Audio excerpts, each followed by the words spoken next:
सबसे पहले तो ये ऑपोजिशन का जो मामला है, जिस पर पहले हमने देखा कि जी बड़ी थ्रेटन किया उन्होंने, धरने वगैरह का इंदिया दिया, और फिर उसके बाद अब उन्होंने बहरहाल उसको ओवरकम कर लिया, सिचुएशन को वेलकम कर रहे हैं ओआईसी के गेस्ट्स को। तो ये अचानक से तब्दीली क्यों आई है आपके ख्याल से? मैं कहूँगा तब्दीली आ नहीं रही, तब्दीली आ गई है।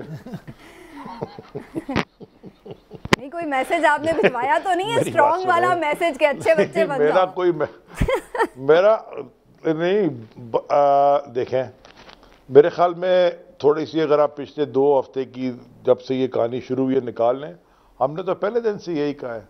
मैंने हिलाले साहब की बात बिल्कुल दुरुस्त है, लेकिन खान साहब तो पहले दिन से ही कभी उन्होंने तो कोई घबराहट का या किसी भी हमारे लोगों ने कोई घबराहट का मुजाहरा तो नहीं किया। हाँ, हमारे लोगों में गुस्सा बहुत है, और जिसका अफसोसनाक जो गुस्सा है वो कल नज़र आया टीवी पे वो, लेकिन गुस्सा बहुत है। लेकिन परेशानी तो हमें कोई नहीं थी, हम तो विन विन में बैठे हुए हैं।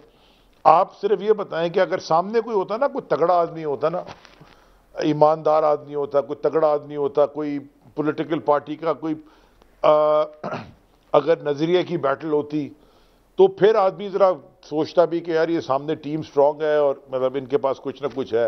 अब आप ये बताएं कि एक तरफ है इमरान खान, जिस खुददार आदमी, ईमानदार आदमी, इंटेग्रिटी अनक्वेश्चनेबल, जो पाकिस्तान को नक्शा दुनिया में, और जफ़र भाई तो आपको पता है वैसे भी फॉरेन पॉलिसी, फॉरेन रिलेशंस को मेरे ख्याल में टीवी पे जितने भी आते हैं सबसे ज़्यादा बेहतर समझते हैं, क्योंकि उनका बैकग्राउंड है। एक दुनिया के अंदर एक फुटप्रिंट पाकिस्तान का आ गया वो, और दूसरी तरफ आसिफ जरदारी, जिसके ऊपर मूवी बनी प्रिंसेस एंड द, जिसके ऊपर सेनेट, यूएस सेनेट की स्टैंडिंग कमेटी की पूरी रिपोर्ट्स है किस चीज पे, मनी लॉन्ड्रिंग पे। ओ जी शहबाज शरीफ कौन, जिनके भाई वजीर आजम थे और वो अब आज तक हिसाब नहीं दे सके अपार्टमेंट्स का। वो कभी कैलवरी फॉन्ट होता है, कभी कतरी खत आता है, कभी कुछ होता है, डिस्क्वालीफाइड, मुल्क से भागे हुए झूठ बोल के। और तीसरा उनका पार्टनर, वो मैं ना भूल जाऊं तीसरे से पहले, मकसूद चपरासी, और ऐसे बहुत सारे लोग जिनके अकाउंटों से पता नहीं कितने करोड़ों और अरबों रुपए निकल गए।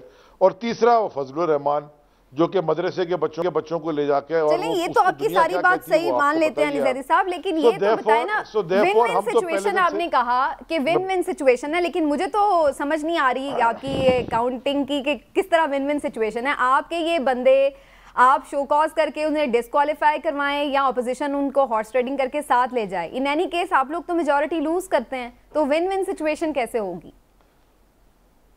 मैं अगर अपनी बात खत्म कर लेता, आपने मुझे, शायद आपको फजलुर रहमान अच्छा लगता है इसलिए आपने फजलुर रहमान की बात खत्म कर दी।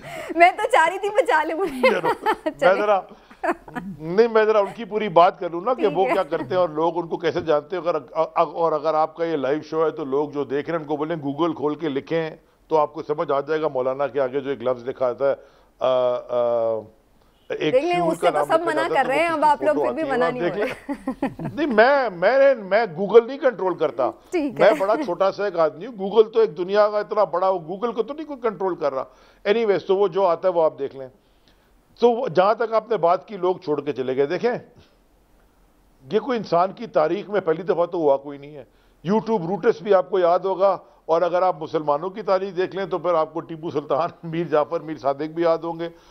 उससे पिछले पहले चले जाए तो कूफी भी याद होंगे जिन्होंने खत लिखा। मतलब ये तारीख जो है ये बड़ी लंबी है, और इसीलिए जो इस्लामाबाद में 27 को जो एक बहुत बड़ा पाकिस्तान की तारीख का सबसे बड़ा जलसा होने जा रहा है, उसकी थीम ही अमर बिन मारूफ है। उसका क्या मतलब है कि अच्छाई को अपनाओ और बदी को रिजेक्ट करो, बदी से लड़ो, बदी को दूर करो। अब तो हमारे लिए विन विन ऐसी है कि हमने तो कोई फायदे नहीं उठाए हुए वजीर बन के, हमने तो कोई मल्टी मिलियन डॉलर्स नहीं कोई कमाए हुए, हम उन्हीं, बल्कि हमारा तो हाल उल्टा खराब हो गया। बिकॉज वजीर की, आपको पता है कि वजीर की तनख्वाह होती है 2.25 लाख रुपए, और अगर किसी की सेविंग अकाउंट ना हो या कोई सेकेंडरी इनकम ना हो तो आपकी जो तबाही है। तो हमारे तो कोई ऐसी चीज़ नहीं। और हमारे यहाँ ये है कि अगर किसी पे इल्ज़ाम या उंगली उठती है तो हम सारे खुद कहते हैं कि जी आप क्लियर करा के फिर आ जाएं। सो देयरफॉर हम तो बड़े क्लियर हैं, हमने तो लॉ इन्फोर्समेंट को इस्तेमाल कभी अपने फेवर में किया नहीं है, ना किसी ऐसी एजेंसी को किया है, ये तो इनका काम है। तो ये जब निकले थे विन विन इसलिए था कि इनको देख के पूरी जो हमारे लिए एक हमारे ऊपर एक शायद उठता था कि जी महंगाई हो गई, ये लोगों को समझ नहीं आती थी कि ग्लोबल इन्फ्लेशन है। अब वो सारे के सारे कहते जी जो हम उस वक्त देख रहे हैं ना सर्ज पब्लिक के अंदर अक्रॉस द कंट्री, हमदर्दियां आपको ही मिलेंगी, भले वो आप जीते या हारे वोटिंग में, ठीक है। वो तो हमारे लिए बड़ा अच्छा कर दिया उन्होंने, ठीक है। इमरान साहब बड़ा अच्छा उन्होंने कर दिया हमारे लिए, राइट। अली ज़ैदी साहब, इमरान यकूब बात कर रहा हूँ। बड़ा शुक्रिया, आपने आज बड़े अरसे के बाद अब हमें टाइम दिया इस प्रोग्राम में। लेकिन मैं जानना ये चाहूँगा कि आप जितने माशाल्लाह पुरएतमाद नज़र आ रहे हैं और जिस तरह पुरएतमादी से बात कर रहे हैं, अगर इतनी ही हकीकत में पुरएतमादी है तो फिर क्यों बाज़ हल्कों की तरफ से कहा जा रहा है कि आप अपनी पार्लिमानी कमेटी का, पार्लिमानी पार्टी का इजलास क्यों नहीं बुलाते? क्या ऐसा तो नहीं कि आपको ये है कि उसमें मज़ीद कुछ लोग लोटे ना हो जाए? देखें, जो मर्जी जो कहता रहे, हमारी जो स्ट्रैटेजी है वो हमने बनानी है। किसी बाहर वाले के कहने पे तो कभी हमने कुछ नहीं किया। तो हमारी डेली मीटिंग होती है, रोज मीटिंग होती है जो कोर ग्रुप है उसकी, और उसमें हम स्ट्रैटेजी बनाते हैं। और हमारी जो स्ट्रैटेजी है वो कोई भी ऐसी चीज़ हम नहीं करेंगे जो कि अनकॉन्स्टिट्यूशनल होगी। अब मैं आपको एक छोटा सा मिसाल देता हूँ उसकी। 400 पुलिस वाले SSU के उठा के ले आए यहाँ पे, 300 लाए हैं, 70 मार्च में आए थे, 30 पहले से होते हैं। गेट बंद कर दिया है सिंध हाउस का, अंदर पता नहीं बैग्स ऑफ मनी और व्हाट नॉट। वो आपको जफर भाई भी बता देंगे कि क्या क्या चीजें तमाशे, और इमरान भाई आपको भी पता ही होगा और आपके सुनने वालों को भी पता है। इंसेक्ट ट्रेडिंग, हॉर्स ट्रेडिंग तो मैं इसको कहते नहीं, घोड़ा तो बड़ा अच्छा जानवर होता है, ये कीड़े मकोड़ों की trading. Insect trading is insect trading जो है वो हो रही है दबा के। हाँ, अब मुझे ये बताएं कि ये जो अगर हम चाहते, फेडरल गवर्नमेंट हमारे पास है, FIA हमारे पास है, रेंजर्स मिनिस्ट्री ऑफ इंटीरियर के अंदर आती है, कैपिटल पुलिस हमारे पास है। अगर हम सिर्फ एक चीज करते, एक चीज कि जनाब अगर इनको इतना डर है तो हम चारों तरफ से कैपिटल पुलिस और रेंजर्स को कहते हैं कि जी सिंध हाउस का घेराव कर ले, ना कोई अंदर जाए ना कोई बाहर जाए, जी बड़ा खच्चा है अंदर रहने वालों को, इनका तो बाटा। हमने कभी भी पूरी अपनी पॉलिटिकल लाइफ में और गवर्नमेंट के अंदर कभी भी स्टेट की मशीनरी को पॉलिटिकल मैनिफेस्टेशन या पॉलिटिकल एडवांटेज के लिए इस्तेमाल नहीं किया। लोग तो ये भी कहते हैं जी आप फेडरल गवर्नमेंट है, आप उठा के बंद कर दें। हम पॉलिटिक्स नहीं कर, लेकिन गवर्नर रूल की बात तो हो रही है ज़ैदी साहब।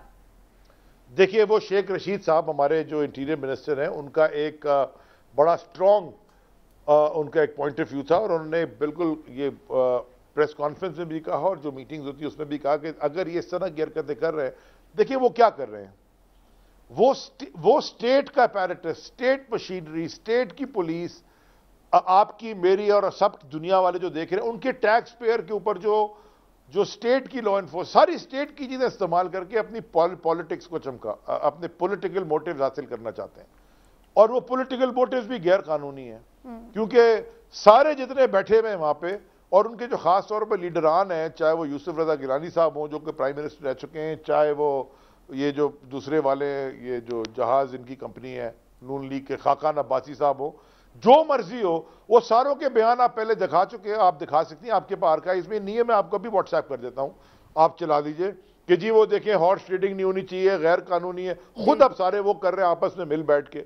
वह ये इस तरह के लोग हैं, तो हमने तो ये कभी देखना होगा कि आइन क्या कहता है। लेकिन हिलाली साहब भी कोई सवाल करना चाह रहे हैं। एज टाइम कम्स होती रहेगी, हम पब्लिक के लोग हैं, हम अवाम में गए हैं, अवाम से रब्ता कर रखते हैं, हम अवामी लोग हैं, हमारा कोई ये VIP कल्चर नहीं है हमारी हुकूमत में। अली ज़ैदी साहब, बड़ी अच्छी बात आपने की कि वो हॉर्स ट्रेडिंग के हवाले से कहते थे, लेकिन अपोजिशन ये इल्ज़ाम लगाती है कि जब आप सेनेट के इलेक्शन हुए थे और जब आपको वोट मिलते थे तो आप भी उन्हें ज़मीर की आवाज़ करार देते थे, वो भी फुटेजेस लोगों के पास मौजूद हैं।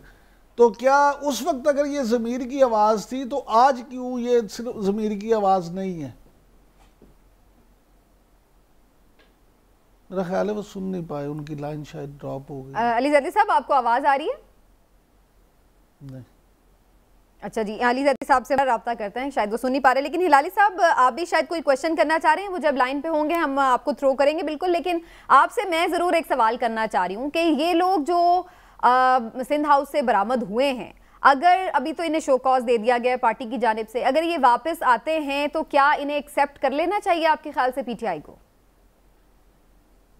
बिल्कुल, उन्होंने वादा किया है कि तुम वापस आओ, नोटी बॉयज वापस आओ, माफी मांग के बेटा आ जाओ।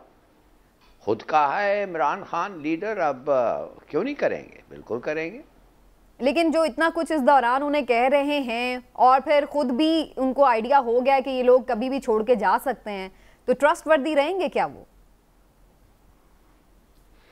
देखिए, ये कहना ट्रस्टवर्दी, एक दफे आदमी गलती करता है, हर आदमी का हक होता है कम से कम एक गलती करें।